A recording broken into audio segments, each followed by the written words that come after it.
Bom dia a todos, bom dia a todas. Sejam muito bem-vindos e bem-vindas a mais um ICL Mercado Investimentos. Hoje é um dia repleto de indicadores, a agenda está bem recheada. A gente vai passar com alguns principais deles com vocês. Vamos falar de relatório Focus, que foi adiado de ontem para hoje. A gente vai explicar tintim por tintim do que está acontecendo com a Gol, que hoje já está em queda livre de novo. E ficou ruim essa frase, mas as ações da Gol estão aí despencando de novo aí na Bolsa. Último dia de negociação aí dentro do Ibovespa, a gente vai explicar o que está acontecendo, vamos passar pelos principais assuntos do mundo, vamos falar de Ásia, do PIB da zona do euro, e aqui do Brasil a gente também vai falar do déficit e dos precatórios, o que aconteceu aí no ano de 2023, a gente vai passar tudo isso com vocês, mas antes, André, bom dia, como você está? Bom dia, Débora, bom dia a todos os nossos telespectadores. A gente tem hoje, era para sair ontem, né? Saiu o relatório Focus. Vamos falar aí das contas públicas e mostrar que é uma besteira a gente ficar pensando aí nesse superávit, ou na verdade nesse déficit fiscal, que isso aí não vai mudar absolutamente nada na vida do brasileiro. Vamos falar da Gol também, todo esse caso na Bolsa, mas antes de tudo, já vamos passar aí para a nossa agenda, né? Porque hoje a nossa agenda está bem recheada, né? Então, Débora, o que a gente deve esperar hoje aí no mundo? O que vai sair hoje no mundo? Olha, se ontem a agenda só tinha 6 linhas, hoje ela está bem recheada, porque lá na Europa a gente tem a divulgação de diversos PIBs, né, dos países ali individualmente e da zona do euro. Então, toda essa parte inicial da agenda são justamente aí as divulgações de PIB de países da zona do euro. Então, a gente tem, da zona do euro em si, a gente tem Alemanha, Itália, Portugal, Croácia, Espanha e França também divulgando os seus PIBs preliminares. Na Croácia a gente tem o discurso de outro dirigente, né, o economista-chefe do Banco Central Europeu. Então, a gente tem aí, num evento do Banco Central Croata, a gente tem essa participação, algo que deve ficar no radar. O Banco Central Europeu está aí bastante em foco, justamente depois de divulgações importantes e tentando sinalizar para onde vai a política monetária. E a gente vai falar bastante de Europa daqui a pouco, porque saíram aí esses dados de PIB e saíram os dados do PIB da zona do euro. Então, a parte da manhã foi toda aí tomada por esses PIBs individuais e da zona do euro lá no continente europeu. Em seguida, aqui já passando, ainda tem, né, o índice de confiança ao consumidor e sentimento econômico de janeiro final da zona do euro, então outro indicador divulgado logo pela manhã cedinho. E aí a gente entra agora no Brasil, IGPM de janeiro sendo divulgado às 8 horas da manhã, confiança do comércio e dos serviços, a gente falou ontem da indústria, agora a FGV calculou a confiança do comércio e dos serviços. A gente tem a divulgação do relatório Focus, esse que era para ser divulgado ontem foi divulgado hoje, né? Então a gente teve esse adiamento aí por uma questão operacional dos servidores do Banco Central. Então a gente vai passar aí com vocês os principais pontos do relatório Focus. Tem mais gente lá do Banco Central Europeu, mais dirigentes falando ali em eventos, webinários. Então, como eu falei, a política monetária ela está bem no centro, até porque essa semana é importante para juros. Toda a sinalização de dirigentes do Banco Central do mundo como um todo acabam ficando no radar do mercado. O México divulgou 9 horas da manhã o seu PIB preliminar do quarto trimestre. Então, também uma semana importante aí para a divulgação de crescimento de alguns países. Em seguida, aí, a gente tem o FMI atualizando as suas projeções para o mundo, né, agora às 10 da manhã. Então, aqui os dados do FMI com suas projeções de crescimento, perspectivas econômicas já foram divulgadas.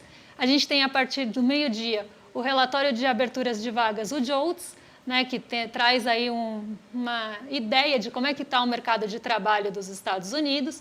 Então, esse deve ser um dado que deve ficar no radar aí devido à sua importância, né, devido à importância do mercado de trabalho na condução dos juros lá nos Estados Unidos.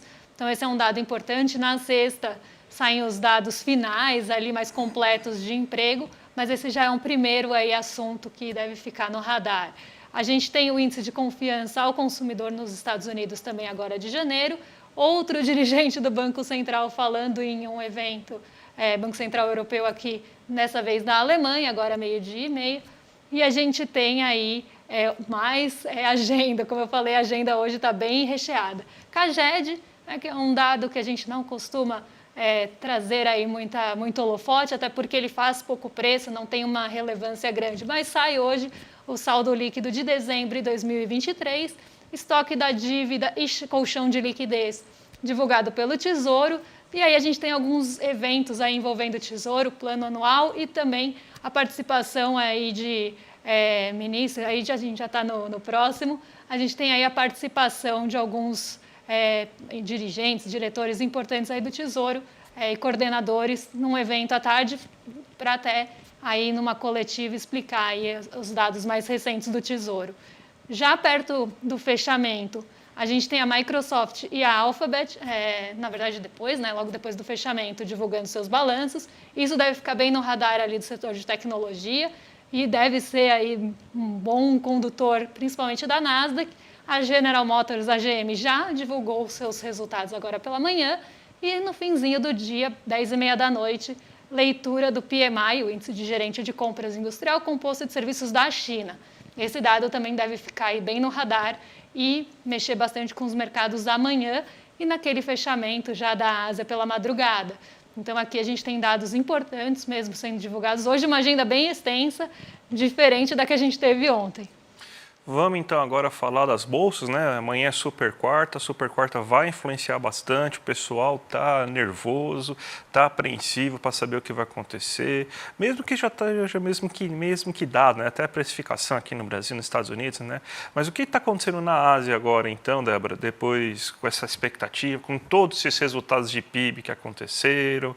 Então, fala um pouco aí do que está acontecendo no mundo agora. Olha, se ontem, André, a Ásia conseguiu se desvencilhar daquele movimento negativo do setor imobiliário, porque a gente teve a liquidação ontem das operações da China Evergrande, depois de não conseguir renegociar suas dívidas. A gente teve a liquidação da China Evergrande, uma incorporadora grande, né, uma das gigantes incorporadoras chinesas. Ela teve sua operação liquidada em Hong Kong, as suas negociações estão suspensas, e ontem isso não mexeu tanto com o mercado, porque a gente tinha um movimento otimista vindo do setor de tecnologia, a gente tinha outros pontos ali, como o lucro industrial chinês, numa desaceleração de queda também ali, mexendo com as expectativas. A gente teve notícias positivas de estímulos da China no final da semana passada. Tudo isso pesou no fechamento da segunda. Então, o mercado imobiliário acabou ficando em segundo plano e não tomando ali a proporção que poderia ter tomado. Inclusive, o Hang Seng ontem fechou em alta e é justamente em Hong Kong que as ações da Evergrande são negociadas. Hoje, já no movimento contrário, as bolsas foram para o negativo, com exceção do Nikkei 225. Então, a gente tem um dia mais negativo na Ásia, majoritariamente negativo. O Xangai Composto liderou as quedas, com queda de 1,85, e aí a pressão veio realmente do setor imobiliário.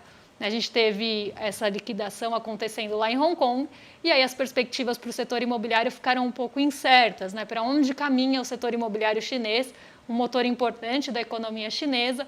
Isso aumentou as preocupações, o sentimento de cautela, e aí as bolsas foram para o negativo. Então, hoje a gente teve a repercussão, na verdade, do desdobramento, né? Um desdobramento de ontem, né? Então, um dia mais aí negativo na Ásia por conta da Evergrande mesmo. Vamos agora então para a Europa, porque saiu vários dados aí de PIB da zona do euro, né? Vocês vão falar então da zona do euro como um todo, Débora. Então, o que aconteceu aí nesse quarto trimestre? E o quarto trimestre ficou no 0 a 0, né, em relação, a gente está falando aqui de PIB trimestral. No anual o cenário não foi diferente. Então, foi aí um ano muito ruim para a Europa. A gente vem falando aqui não só dos índices de gerente de compras, mas quando a gente traz aí alguma pincelada de produção industrial ou outros ali aspectos europeus, né, de economia europeia, a gente vê que a economia por lá não está bem. E aí esse cenário foi confirmado agora com a primeira leitura do PIB do quarto TRI, né, que ficou zerado, não teve nem crescimento, até a expectativa era negativa, era de queda de 0,10, ficou um pouquinho acima, ficou no 0 a 0, mas aqui a gente vê, né, que o PIB da zona do euro está patinando faz tempo.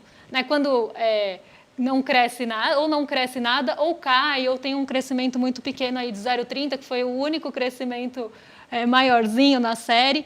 Quando a gente olha desde o final do ano passado, a economia da zona do euro está realmente patinando. Então, o PIB da zona do euro confirma, né, esse cenário desafiador que a gente vem falando bastante aí da Europa, com dificuldade de produção industrial, as guerras ali, né, tanto da Rússia e da Ucrânia, agora também os conflitos no Oriente Médio, que tem ali papel importante no transporte, não só de petróleo, mas de outros produtos para o continente europeu, então principalmente alimentos vindo da Ásia, a gente tem aí desafios grandes para a economia europeia. E eles estão também com uma taxa de juros elevada por lá, com perspectiva de começar a cair para esse ano. Então, todo um cenário bem desafiador aí para a zona do euro, e isso confirmado aí nesse PIB que ficou zerado, sem crescimento, aí no quarto tri, e nada diferente também no anual. Ficou praticamente na mesma base. Vamos para o Brasil agora, porque demorou, mas ele chegou. O relatório Focus chegou, né, finalmente, com um dia de atraso. Foi até uma retaliação de alguns servidores do Banco Central que estão querendo reajuste, né? Então a gente está tendo alguns conflitos entre funcionários públicos e governo federal. E demorou, chegou e não mudou em nada, na verdade, né? A gente tem agora a próxima tela para mostrar para vocês aqui o que aconteceu, né? A única queda, queda de perspectiva, a única mudança de perspectiva de fato foi em relação ao IPCA, ou seja, sobre a inflação desse ano, que estava em 3,86, agora ela está em 3,81. Para o próximo ano, ela continua prevista em 3,50. A gente tem que lembrar que ainda está muito cedo para começar a projetar o próximo ano, sendo que nem ainda, por exemplo, o PIB do ano passado foi confirmado ainda, né? Então, está bem cedo para a gente pensar nas projeções do próximo ano. Para o PIB desse ano, 2024, ainda se manteve em 1,6% de crescimento econômico. Câmbio em 4,92% no final do ano e a Selic em 9%. O único ponto que a gente pode destacar, já que o mercado parece que estava bem preguiçoso depois desse feriado prolongado, aí a Faria Lima aproveitou aí o dia 25 de janeiro, aí pegou um sol, foi para a praia, porque realmente não mudou em nada as projeções, né? A gente pode destacar só a questão da Selic, porque essa semana é semana de reunião do Copom. Quando quando o mercado não está feliz e quer tentar passar algum recado para o Copom, ele acaba mudando a previsão da Selic para mostrar a gente quer um maior aperto monetário ou a gente quer que acelere mais essa queda. Então, não, parece que o mercado está satisfeito, concorda com o que deve acontecer amanhã, que todo mundo no Brasil sabe que amanhã vai ter uma queda de 0,5 pontos percentuais, se não acontecer vai ser quase que uma zebra, vamos dizer assim, esportiva, porque assim, todo mundo já imagina que vai acontecer isso, mas o único recado que dá para falar do relatório Focus essa semana é justamente esse, Débora. E nada novo sobre o Focus, né? Praticamente um repeteco da semana passada. A gente tem uma notícia também para trazer para vocês em relação ao déficit de 2023, o pagamento dos precatórios, que injetaram aí recurso na economia, mas devem, por outro lado, né? Na verdade, elevaram, por outro lado, o déficit aí do governo. E o André vai explicar para a gente essa questão aí do déficit, que é algo bastante comentado, principalmente pelo mercado, né, sob aquele olhar pesado para o fiscal. E a gente vai explicar falar um pouquinho disso, né, André? Bem, vamos colocar o gráfico aqui para vocês observarem aqui, que a gente tem, então, que você vê que o déficit ele estourou bem, né? Você estava mais ou menos em 110, 111 bilhões de reais, né? Até novembro você teve o fechamento em 230 bilhões de reais nesse momento, né? Então, o que aconteceu? O governo gastou 100 bilhões de reais nesse último mês? Não gastou 100 bilhões, porque senão a gente estava às mil maravilhas, né? Então, a gente estaria com um crescimento econômico punjante aí, sendo esperado nos próximos meses. O que aconteceu, de fato, é que o governo estava esperando algumas decisões judiciais que acabaram não ocorrendo e eles pagaram algumas dívidas que vinham do governo anterior, do governo Bolsonaro, todo naquela farra lá para conseguir tentar a reeleição, né? Primeiro que você lembra, né, o Paulo Guedes, o senhor austeridade, né, que assim, ortodoxo pode dar calote, pode gerar risco fiscal, né? Pode criar problemas à vontade que não tem nenhuma repercussão em relação a isso. Que ele deixou lá dívidas de 97 bilhões em precatórios e o governo teve que pagar agora. E ele deixou também, né, uma dívida com os estados em relação ao ICMS, que era referente àquele fundo de compensação na época dos combustíveis, que também teve que ser pago agora, estava previsto para ser pago em 2027, o Congresso votou uma lei para ser paga em 2023, então teve que ser pago, você teve mais de 110 bilhões a mais aí de dinheiro que teve que ser pago aí para outros entes federativos e acabou gerando esse déficit aí no final de 230 bilhões. Então, você tinha programado que era um déficit de 228 bilhões, foi de 230 bilhões. Se não tivesse todas essas contas, a gente teria um déficit de 1,08% do PIB, que estaria dentro daquele projetado inicialmente no começo do ano. Tá, mas o que isso vai mudar na vida de vocês? Nada. O déficit serve justamente assim para você realizar, assim, quando você está em situações econômicas mais adversas, e lembrando que a gente tem que reconstruir o país, a gente precisa realizar gastos para conseguir aquecer a economia e no médio prazo, depois de 2, 3 anos, você consegue começar a ter superávites. Então, se você mantivesse gastos, um aumento de gastos contínuos durante um certo tempo, que nem aconteceu esse ano, você vê, esse déficit só foi por gastos extraordinários, né? Então, você ia continuar gastando ao longo do tempo, esse déficit ia começar a cair, ia começar a ter superávit daqui a 2026, 2025 mais ou menos, provavelmente você ia começar a ter isso, né? Então não precisaria. Agora a gente vai voltar de novo à história do déficit zero no que vem, que vai voltar a martelar, mas de novo insisto, a questão do déficit não é problema, o Brasil não está falido. Países que emitem na própria moeda, que emitem títulos de dívida na própria moeda, não falem, porque eles têm capacidade de emitir nova moeda. Entenderam, gente? Então, basicamente isso, né? Para mim, é só interessante a gente falar sobre o assunto de vez, assim, para vocês entenderem de onde saiu esse déficit, mas também é importante falar que isso aí realmente isso daí é um problema para os liberais ortodoxos. A gente que é heterodoxo, economistas progressistas, para a gente não é nenhum problema, não vai acabar, não vai mudar o dólar, nem não mudou o dólar. A Débora com certeza deve estar vivendo isso, né? Mas vamos falar da Gol, que é o assunto do dia, né, Débora? Exatamente, né? A Gol, ela teve uma sequência muito ruim desde sexta-feira, continua aí nessa sequência agora pela manhã, e eu vou explicar para vocês, né, como é que aconteceu essa queda, né, das ações da Gol, né, da onde veio, né, essa retração e quais foram os assuntos aí, na verdade, quais foram os fatos que sucederam para que isso acontecesse. Então, a gente tem que voltar lá para sexta-feira, que foi quando a Gol entrou com um pedido de recuperação judicial nos Estados Unidos. Aqui no Brasil, não, tá? Então, a recuperação judicial foi pedida lá nos Estados Unidos. É um processo que se chama Chapter 11 ou 11, né, lá dos Estados Unidos, que é uma forma que quando a empresa ela está endividada, né, com alto endividamento, sem ali uma possibilidade de pagar aquela dívida com folga, ela vai e pede para reestruturar as dívidas. Um processo parecido com o da recuperação judicial aqui do Brasil. Então, a empresa está endividada, com dificuldade para pagar a dívida, só que aí o caso é a operação nos Estados Unidos, tá? Então, acho que é bom a gente frisar isso, por isso que foi pedido lá. Tá? Então, a Gol estava com dificuldade de pagar suas dívidas nos Estados Unidos e pede essa reestruturação das dívidas. Então, a gente entra naquele processo, né, de recuperação, que tem todo um período de estruturação, de aceitação desse pedido. Então, a Gol embarca, né, nesse momento aí no dia 26. Em seguida, né, logo no dia 26 à tarde, a S&P Global e a Fitch, primeiro foi a S&P e depois a Fitch ao longo do dia, rebaixaram a nota da Gol.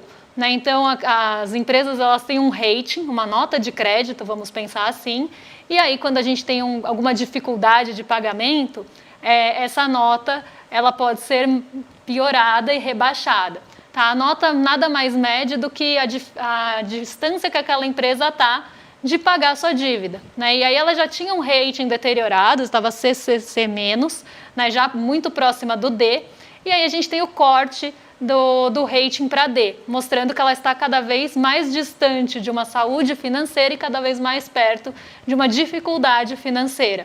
Né? Então, depois que ela protocola esse pedido, esse rating é cortado pelas duas instituições aí que normalmente medem, né, e dão essas notas de crédito. No dia 26, a Gol 4, né, que é o ticker, né, o código de negociação da Gol aqui no Brasil, cai 8%. Ela termina o dia cotada ali perto de R$6, a R$ 5,92, e aí ela tem uma queda de 179 milhões no valor de mercado dela.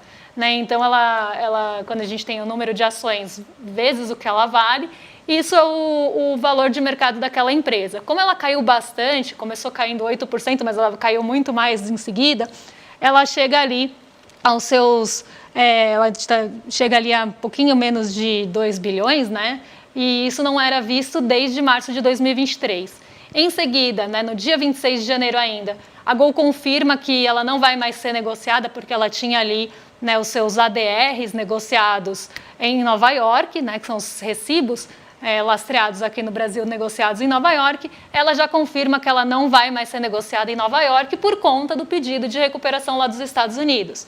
Então, a gente tem esse primeiro desdobramento já desse pedido de reestruturação da Gol.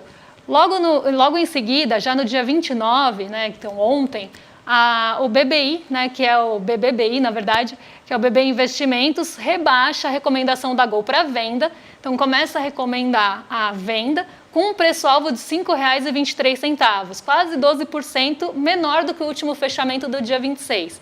Então, aqui já os bancos se movimentando, apontando que a Gol vai ter dificuldades, que começam a ter essa recomendação de venda.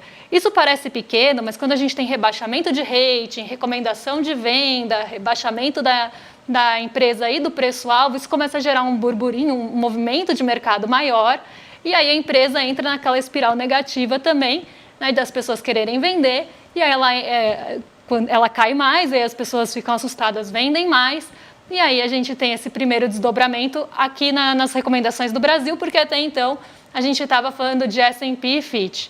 Em seguida, a companhia chega ali a 21 bilhões, na verdade ela chega ali a 20,76, se não me engano, 20,176 bilhões de dívida, né? Então ela teve que prestar contas das suas dívidas e a dívida ficou ali maior do que o esperado pelo mercado no finzinho do dia 29, isso é divulgado, mostrando ali que teve queda em relação ao ano passado, mas continua um endividamento grande, né, um endividamento que trouxe uma preocupação. Ainda no dia 29 de janeiro, então a gente está falando de ontem ainda, a Gol fechou em queda de 33%, então teve aí uma queda bem abrupta, ela ficou muito longe do segundo lugar das maiores quedas da nossa bolsa, e aí ela encerra cotada quase R$ 4,00, R$ 3,93, e a companhia perdeu mais 674 milhões de valor de mercado, chegando a 1,32 bi. Em seguida, a gente ainda tem um desdobramento no finzinho do dia ontem, quase 10 horas da noite, que o juiz lá de falências de Nova York aceitou o pedido da Gol de um empréstimo ali de mais ou menos 4,6 bilhões de reais, que daria 950 milhões de dólares, para ali um crédito para empresas que estão em situações específicas, que estão com dificuldades financeiras. Isso é aprovado, mas não impede que a Gol abra em queda hoje, né? Então a gente teve uma Gol bem em queda hoje. Ela foi inclusive excluída dos índices da bolsa, né? Então ela continua sendo negociada, mas em títulos de outras condições. Então ela foi excluída do Ibovespa e de outros índices que ela fazia parte, como o índice de governança, small caps. A gente tinha ela também no ITEG. Então, ela passa a ser excluída de todos esses índices que ela fazia parte a partir de hoje. Então, hoje é o último dia dela negociada no Ibovespa. E essa fatia da Gol vai ser dividida entre as outras ações do índice. Então, aqui, um pedido de reestruturação, mais a repercussão do mercado aí, que fez ela cair bastante, fez com que ela fosse excluída aí dos principais índices da Bolsa Brasileira. E aí agora eu coloco aqui na minha tela, porque a gente tem atualização disso. Nesse momento ela abriu em queda de 21,18, ela chegou a cair quase 40% nessa manhã e está negociada a R$ 3,18. Então uma trajetória aí desafiadora para a Gol, né, que está tentando reestruturar sua dívida, mas tem aí, né, essa pressão do mercado, porque quando a gente vê uma empresa em dificuldade, o mercado já quer pular fora, né, e aí isso está fazendo justamente a Gol entrar nessa espiral negativa, e agora ela é cotada a R$ 3,00. Então, uma trajetória aí de bastante declínio nas ações da Gol, e isso, assim, sucedeu desde sexta-feira. A gente está falando de praticamente 2 dias e essa abertura, e ela já perdeu aí muitos milhões do seu mercado, né, do seu valor de mercado. Débora, domingo aí a gente teve lá o mapa da mina, né, e até hoje hoje é o último dia do replay, tá? Então hoje ainda está valendo, inclusive, todos aqueles prêmios lá e aqueles benefícios que vocês viram no domingo. Hoje, então vejam o replay. Se vocês não sabem do que a gente está falando, quando vocês forem ver tudo isso, vocês vão aí ver aí, tem um estojo bonitinho, tem um negócio para celular lá também. Tem a nossa aula que a gente vai dar hoje a partir das 7 horas da noite, só para quem é aluno do Investidor Mestre aí. Então entrem aí e vejam, que vai ser muito bom. Esse daí foi maravilhoso, todo mundo gostou muito, né? E vamos entregar agora aí para o nosso vizinho, William De Luca, né? Que já está esperando hoje ao vivo. O Guga Noblar vai estar ao vivo, né? Já invadiu, inclusive, nosso programa, o ICL Notícias, primeira edição, né? E a gente volta amanhã às 11 horas da manhã, né, Débora? Exatamente, 11 horas da manhã a gente está com vocês e a gente traz aí as expectativas para a Super Quarta, data importante aí para o mercado, então a gente volta amanhã a partir das 11, trazendo essas expectativas, para onde apontam os monitoramentos, que sinalizações são esperadas e outros pontos aí importantes do dia de amanhã. Então, até amanhã, um beijão para vocês. Até amanhã, gente. Tchau, tchau. E aí, turma, que incrível o nosso encontro Mapa da Mina 2024, né? É impressionante como em pouco tempo a gente consegue falar de tanta coisa de uma maneira simples e todo mundo sair do encontro falando, caraca, entendi, como é que eu não sabia disso antes? E as previsões que a gente fez para esse ano, acho que vão deixar as pessoas que assistiram muito mais bem situadas. Muita gente está pedindo para a gente liberar o replay dessa aula, porque talvez seja a aula mais importante do ano e a que mais ajuda na prática a vida das pessoas. A gente resolveu liberar o replay, está acabando o prazo para poder assistir, mas se você está assistindo esse vídeo ainda dá tempo. É só clicar no link que vai estar aqui junto com o vídeo, assistir o replay e no final as condições que a gente ofereceu para quem quiser fazer parte do grupo, que acompanha a gente essa questão econômica e de investimentos ao longo do ano inteiro, a gente vai oferecer as mesmas condições para você que vai assistir o replay, tá bom? Assiste e aproveita e avisa seus amigos e amigas que o replay está liberado para eles assistirem também, porque o prazo está acabando. Um abraço e boa aula!